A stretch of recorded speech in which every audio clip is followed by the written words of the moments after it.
ఏలూరు జిల్లా జంగారెడ్డిగూడెం హిందూ ధర్మ ప్రచార సమితి వారి ఆధ్వర్యంలో ఈ రోజు భీష్మ ఏకాదశిని పురస్కరించుకుని కొన్ని సందర్భంగా సుమారు 10,000 మంది భక్తులు కాలినడకన జంగారెడ్డిగూడెం నుండి ద్వారకా తిరుమల శ్రీ వెంకటేశ్వర స్వామి వారి సన్నిధికి పాదయాత్రగా తరలివచ్చారు.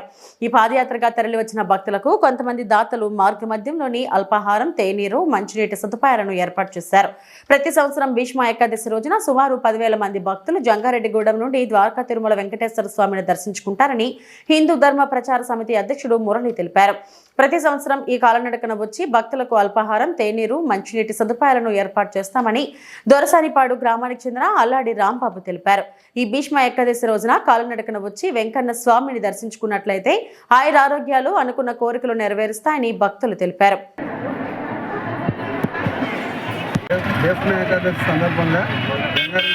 భక్తులు ద్వారకా తిరుమల వేలాది మంది భక్తులు వస్తున్నారు.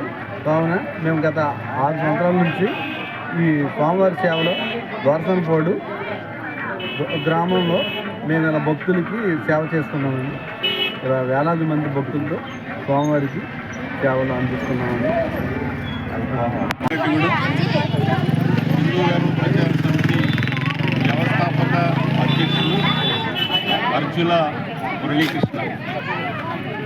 ఈ హిందూ ధర్మ ప్రచార సమితి ఆధ్వర్యంలో ఈరోజు జరుగుతున్నటువంటి ద్వారకా తిరుమల పాదయాత్ర, ఈ పాదయాత్ర జంగారెడ్డిగూడెం మరియు జంగారెడ్డిగూడెం యొక్క పరిసర ప్రాంతాల నుంచి అనేక గ్రామాల నుంచి భక్తులందరూ కూడా పాదయాత్రగా ఈరోజు తెల్లవారుజామున 2 గంటలకి, అలాగే 3 గంటలకి, 4 గంటలకి, 5 గంటలకి కూడా వారి యొక్క ప్రాంతాలను బట్టి, వాళ్ళ యొక్క వెసులుబాటును బట్టి ఈ పాదయాత్ర చేసుకుంటూ ద్వారకా తిరుమల రావడం జరుగుతుంది. మేము 15 సంవత్సరాల బట్టి వస్తున్నామండి పాదయాత్రకి.